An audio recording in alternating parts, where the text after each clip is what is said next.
Good morning बच्चों, कैसे हो तुम सब। आज की वीडियो में हम सीखेंगे place value and numeration. Chapter शुरू करने से पहले हम थोड़ा सा रिकैप ले लेते हैं। तो हम बात कर रहे हैं प्लेस वैल्यू की। In a 4 digit number the 4 places are 1000, 100, tens and ones. आपको पता है जो 4 अंकों की संख्या होती है, 4 डिजिट की संख्या होती है, उसमें नंबर्स कहाँ तक होते हैं? वंस होते हैं, टेंस होते हैं, 100 और 1000 तक होते हैं। ये पता है आपको? अच्छा, अब यहाँ पर आपने प्लेस वैल्यू लिखनी है 8 की। 8 की प्लेस वैल्यू कैसे लिखेंगे? आप यहाँ पर लिखेंगे वंस, 10, 100 एंड 1000। तो 8 कौन से प्लेस पर है? 8 कौन से प्लेस पर है? 8 है 100 प्लेस पर, तो इसकी जो प्लेस वैल्यू हो जाएगी 800। अब यहाँ पर एक क्वेश्चन आ रहा है, प्रीडिसेसर ऑफ 1001।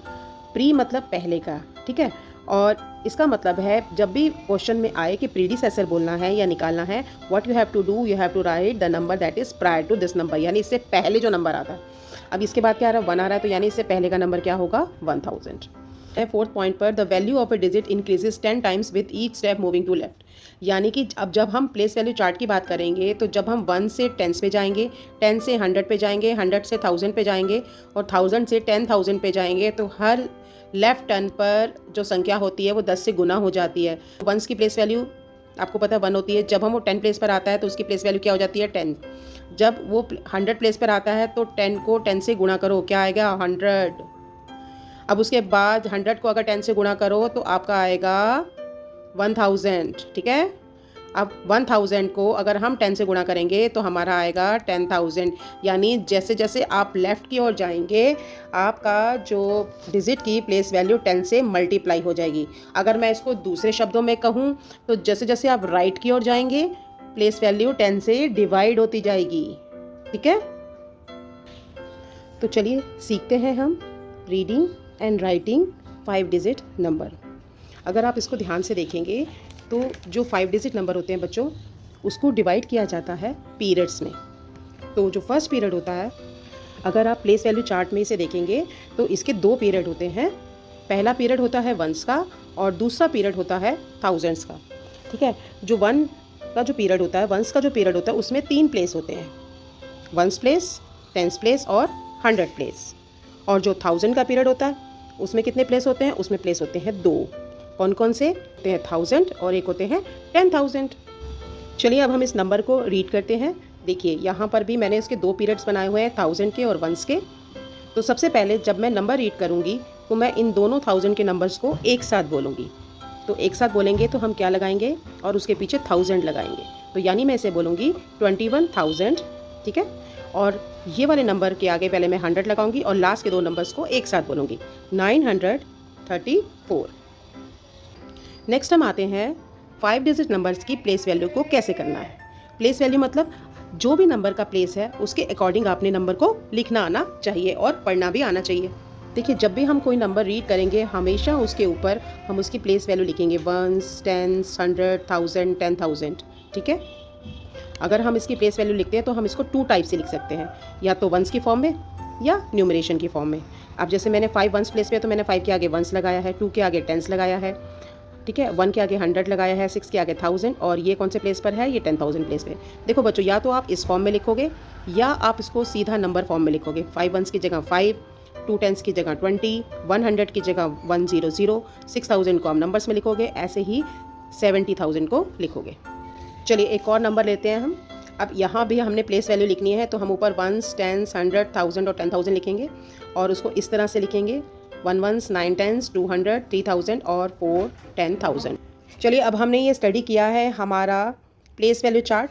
अब यहाँ पर ones has 3 places, that is 100, tens and ones, यही देखा था हमने। The 1000 period has 2 places, that is 10,000 और 1000, ठीक है। अब यहाँ तक समझ में आ गया आपको? हाँ, तो to mark the period we use comma. देखो जब हमें पीरियड दिखाने होते हैं तब हम कॉमा लगाते हैं और leave a short place. Example से समझते हैं। जैसे ये मेरे पास संख्या है 98,135। अब इसको मैं 2 तरीके से लिख सकती हूँ, या तो मैं 98,000 लिखने के बाद कॉमा लगाऊं और फिर मैं लिखूं 135, या दूसरा तरीका क्या है, मैं 98,000 लिखने के बाद थोड़ी सी जगह छोड़ती हूँ और फिर मैं 135 लिखती हूँ, 135, ठीक है। होप सो आपको समझ में आ रहा होगा कि हमें 1000 का पीरियड कैसे लिखना है और वंस का पीरियड कैसे लिखना है। अब हम सेकंड एग्जाम्पल में आते हैं। यहाँ भी देखिए मैंने कॉमा का इस्तेमाल किया है, 1000 के बाद कॉमा लगाया है 76,342, या फिर मैंने थोड़ी सी जगह छोड़ दी है। अब हम आते हैं एक्सपेंडेड फॉर्म। जब भी कभी ऐसा क्वेश्चन आ जाता है कि आपको एक्सपेंडेड फॉर्म लिखनी है तो उसका मतलब क्या होता है, ये होता है sum of the place value of it, यानी कि हमने अभी ऊपर जो प्लेस वैल्यू सीखी थी उन सबको अगर हम ऐड कर देंगे तो हमारा आ जाएगा एक्सपेंडेड फॉर्म। सबसे पहले चलो हम इस नंबर की एक्सपेंडेड फॉर्म लिखते हैं। तो हम यहाँ लिखते हैं 1s, 10s, 100, 1000 और 10,000। ठीक है, अब जब हम इसके एक्सपेंडेड फॉर्म लिखेंगे तो हम हमेशा लेफ्ट साइड से लिखते हैं। लेफ्ट साइड में सबसे पहला डिजिट क्या है, 7, और उसकी प्लेस वैल्यू है 10,000। तो उसको 7 को 10,000 से मल्टीप्लाई करेंगे, आ गया 70,000। देखो मैंने कॉमा लगाया ना 1000 के बाद, फिर हम एडिशन का साइन लगा देते हैं। उसके बाद हम नेक्स्ट नंबर लेते हैं, 6 कौन से प्लेस पर है, 1000 प्लेस पर है, तो 6 को 1000 से मल्टीप्लाई करेंगे, 6000 आ गया। फिर हमने एडिशन का साइन लगा दिया, प्लस का साइन लगा दिया, 300 आ जाएगा। ठीक है, और उसके बाद 4 को 10 से मल्टीप्लाई करेंगे 40, और 2 को 1 से करेंगे 2। तो इस प्रकार से जब हम प्लेस वैल्यू, किसी भी नंबर की प्लेस वैल्यू को लिखते हैं और उनको सम करके दिखाते हैं, दैट इज एक्सपेंडेड फॉर्म। और इसका जो रिवर्स होता है वो होता है स्टैंडर्ड फॉर्म। स्टैंडर्ड फॉर्म में क्या होता है कि एक्सपेंडेड फॉर्म दे रखी होती है और आपने इससे नंबर निकालना होता है। तो ये तरीका भी बहुत आसान है। अगर ऐसे क्वेश्चन दे रखा हो और आपने नंबर निकालना हो तो सबसे पहले आप क्या करेंगे, 1s, 10s, 100 इसके पीरियड्स बनाएंगे। ठीक है, 10,000 बना लिया। क्यों मैंने बनाया, क्योंकि लास्ट का नंबर जो था वो 10,000। अब यहाँ पे क्या है, ये 70,000 है तो मैंने 7 लिख दिया, ये 6,000 है तो ये 6 नंबर लिख दिया, यहाँ पर 3 के पीछे 100 है तो 100 प्लेस पर 3 आ गया, और 10 प्लेस पर 4 है और 1 प्लेस पर 2 है। तो आपको दोनों तरीके से करना आना चाहिए, एक्सपेंडेड फॉर्म भी लिखनी आनी चाहिए और स्टैंडर्ड फॉर्म भी लिखनी आनी चाहिए। अब हम करते हैं कुछ क्वेश्चंस। देखो, अब सबसे पहला क्वेश्चन है, circle the number in which periods are mark correctly. अब यहाँ देखना है आपने किस में पीरियड सही करेक्ट है। अब ये यहाँ देखो, सबसे पहले इसमें 1s, 10s, 100 के बाद क्या आना था, 100 से पहले यहाँ पे वो आना था ना, बट यहाँ पे नहीं है तो ये तो सही नहीं है। अब यहाँ देखो, ये 1000 प्लेस है और ये 1 प्लेस पीरियड है, इसका मतलब ये सही है। यहाँ भी देखो 1000 के बाद कॉमा लगा हुआ है तो ये भी सही है। क्या ये सही है, बताओ? नहीं। क्यों सही नहीं है? क्योंकि इसमें 1s, 10s, 100 और 100 के आगे यानी कि 1000 के पीछे कॉमा लगता है, जबकि इसने 100 के बाद लगा दिया, तो ये भी इनकरेक्ट है। चलिए अब हम बढ़ते हैं आगे। एक्सपेंडेड फॉर्म लिखनी है, बहुत ही आसान है, 1s, 10s, 100, 1000 और 10,000। अब हम यहाँ से लिखना शुरू करेंगे। देखो हम यहाँ लेफ्ट से लिखेंगे तो ये हो गया 40,000, फिर उसके बाद 2000 ऊपर है तो 1000 से मल्टीप्लाई करेंगे, फिर उसके बाद 100 प्लेस पर क्या है 9 तो 900 हो जाएगा, और 10 प्लेस पर 8 है तो 80, और 1 प्लेस पर क्या है 1 है। ठीक है, तो ये हमारी हो गई एक्सपेंडेड फॉर्म। अब हम आते हैं स्टैंडर्ड फॉर्म। जैसे कि मैंने अभी ऊपर बताया था, इसमें एक्सपेंडेड फॉर्म दे रखी होती है और आपने नंबर निकालना होता है। तो इसके लिए सबसे आसान तरीका मैंने क्या बताया था, 1s, 10s, 100, 1000 और TT यानी कि 10,000। सबसे पहला नंबर क्या है, देखो 50,000 है तो ये 10,000 के नीचे आएगा तो 5 आ गया यहाँ पर। अगला है कौन सा प्लेस वैल्यू है, 3 के पीछे 1000 लगा हुआ है तो 1000 प्लेस में क्या आ जाएगा, 3 आ जाएगा।